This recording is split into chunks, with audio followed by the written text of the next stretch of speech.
Hey guys, today I'm going to actually show you how to read your birth chart.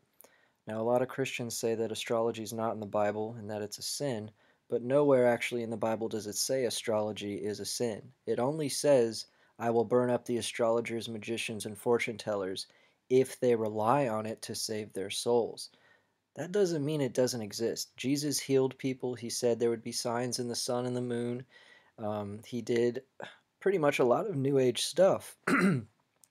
And yet supposedly most people say the new age is evil. Well, Jesus was told the three kings were looking up to a star, Sirius, to find where Jesus was. So the stars are heavily incorporated into our lives. That does not mean it will save our souls, but it also does not mean it's wrong. Astrotheme.com, transits underscore ephemerides underscore chart.php. This is today, right now, this is what the planets look like. So for me, it's, well, this is actually New York, so it's 4 p.m. there, but I'm in Texas, 3:32. Um, but so that means the sun is almost going down for New York. You see, the sun is right here. If it was noon, the sun would be on the top, literally, of the chart. If it's midnight, the sun would be on the bottom. And that's how literally, when you look up at the sky where the planet is, that's what astrology is. And the sign behind it, um, like if you look up at Uranus and behind it, it's the stars of Aries. Uranus is getting Aries energy, so that means Aries and Uranus are working together. So, but I'm going to actually do my birth chart, the 10th of February, 1987. Um, so I'm an Aquarius, and 1987 was the year of the rabbit. And it says actually Aquarius rabbits give information ad nauseum, and that's all my YouTube is about. El Paso, born Texan. Mostly lived in Houston though. Right? You just hit next, next, and then you want to hit display asteroids and display ascendant and midheaven aspects, and then hit redraw again. Okay? This is my birth chart. Alright? The sun was in Aquarius. The sun was just rising. Pretend this ascendant through here, the straight line horizontal, is the ground, is Earth. So the sun was just rising at 8:08 a.m. And you see all these different lines and such. The blue means positive relationships between two planets, like Mars is blue with Saturn and Uranus up here, because they're both fire signs, Sagittarius and Aries, so they work together. But you see Mars is squaring my moon, and red lines are usually negative challenges within your personality. So what's great about this site is you can literally just click on it, and it'll give you a description of Sun in Aquarius. And then it also gives you a description of Sun in the 12th house. Now you can only know your house if you know your time of birth. If you don't know your time of birth, I suggest you just put in noon, or you got to find your birth certificate, because you see these numbers here, 12, 11, 10. Those are the houses, and they change every 2 hours. So my sun is in the 12th house, and what that actually says, um, I'm into mystical experiences. And I get spiritual evolution through ordeals and renunciation. And I mean, I've been doing this stuff for years, so it's confirmed itself for me. I just wanted to help you guys out. Like Jupiter and Pisces. Okay, let's get a little deeper. So it shows you the sun, it shows you the planet's description, like Saturn in Sagittarius, and the house it's in, if you know your time of birth. So that's just the beginning. I mean, you can Google that and go on for hours. But when astrology gets really interesting is when you go into aspects.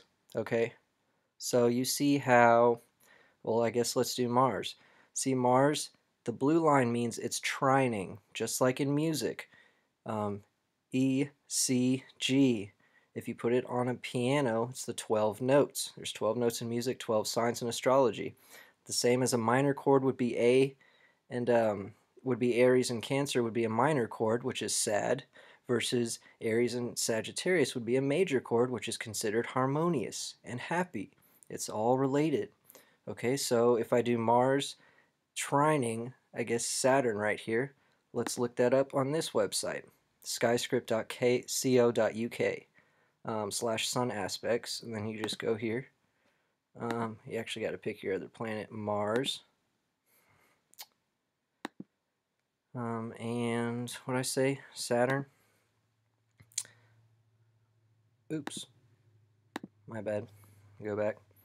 Okay, Mars conjunct Sun, Moon, Mercury, all the conjunctions, all the sextiles, all the squares. Okay, you'll find it eventually. Okay, Mars trine Saturn. And then you just read that. It shows you're a good soldier, always finishes assigned duties, little of your efforts are ever wasted and unproductive. That's because Mars is the fighter, Eris, the god of war, and Saturn is kind of a disciplinary. He brings the law and judgment and authority. So, I'm like a soldier when it comes to assigned duties. That's how you do astrology. You literally just combine the planets. If they're positive, then they have a positive relationships. What you have to know is the archetypes of each planet. Mars is masculinity, the moon is femininity, Pluto's your unconscious, Saturn is your disciplinary restrictive side, Uranus is your revolutionary side, Venus is how you relate to other people, Neptune is your spirituality, Sun is your ego, Mercury is how you think and talk, and Jupiter is your imagination. Now we also have all of these asteroids as well. You can click on them here, but you get better descriptions if you just Google them. Anyway, so what's great about this is if you hit display, wait, actually it's different. It only works on the ephemerides or whatever. Let's see, yeah, all this stuff. Anyway, so you'll have to just know the little the symbols. So blue means trine or sextile, and red means square or opposite. You see the moon is opposing my Venus. Okay, that means I lack self-confidence sometimes. I mean, sometimes it's true. But my Mars in Aries kind of counters that. It's like a big mixture of everything. Anyway, let's move on here. And when people say, oh, the moon's in Cancer right now, so I'm feeling real sensitive. So if you go to this first site, which is the present day, the moon is in Cancer right now. And also, my moon is in Cancer right now, almost to the exact degree, 15 degrees. There's 30 degrees in each sign. 30 times 12 is 360. So it's in 15 degrees Cancer in my birth chart, and it's in 14 degrees Cancer right now. So that means I have to look up transits. Oh, excuse me. I'm going pretty fast here, but I'm trying to do a clean sweep, just so you can study it yourself. So right here, so all the transits right here, you can just go to moon transits. And then moon conjunct sun. I guess right here I'll have to go to moon conjunct moon. Because the moon's in Cancer right now, and during my birth it was also in Cancer. So that means it's a conjunction. Conjuncting means it's in the same place. It says stronger reactions than usual are common. You're more attuned to what you feel about yourself, your home, and your family. It's a good time during the month for you to start new projects, especially ones that give you an emotional charge, kind of like astrology. Mood swings are more prevalent. That always happens when the moon is in Cancer for me. And I'm going to like that. Anyway, that is a transit. You have to know all of these signs. It's like literally putting your birth chart on top of today's birth chart. So if I just pick a random planet here, let's like Aries right here. Uranus is in Aries right now. So what do I have in Aries? I have Mars in Aries. So that means Uranus, once again, is conjuncting my Mars right now. So, Sun, Uranus conjunct Mars. Unpredictable conduct can have strong impact on you during this period.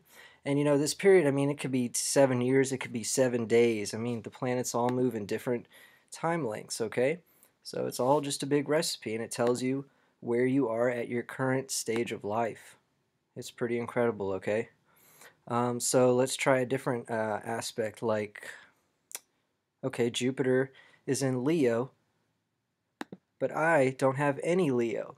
But what is the opposite of Leo? Aquarius. I have Sun in Aquarius. So my Sun, so that means Jupiter right now is opposing my Sun in Aquarius. Go back to transits. So start with Jupiter. Sun. These are all conjunctions. Let's go next Jupiter transit. There you go. Jupiter opposed Sun, or you could just Google that. You don't have to use this one site. Opportunities through relationships often characterize this period. The thoroughness of your planning and the extent of your foresight will likely determine the success of any undertaking now, especially involving other people. And then, it just goes on and on. So transits are how the planets are affecting you today, right now, mixing with your chart. But aspects are how just your own birth chart by itself is, just you, your personality. And when you mix that with today's planets, you get transits. So, I mean, that's astrology. I mean, all you got to do now is Google everything, and then you know what you are. All I did, I mean, you saw me, just put in my time. You have to know your time of birth to get the houses. And if you don't know your houses, you're going to have to ignore any like Pluto in the 8th house, Saturn in the 9th house. Just read Pluto in Scorpio, Saturn in Sagittarius, and etc. Okay, guys, I hope this was a informative video. If you haven't seen my Book of Mark Hides Astrology video, please watch it. I plan on making another one just so I can reiterate some more points. The Bible's astrological, life is astrological. Every single culture is hiding the precession of the equinox some way mathematically or metaphorically in their scriptures. And so you need to know this stuff because it's almost the end time. So know who you are, know thyself. And astrology really helps that. It will not save your soul, but it helps you find out the potential of your, the potential of your life and soul. Thanks again.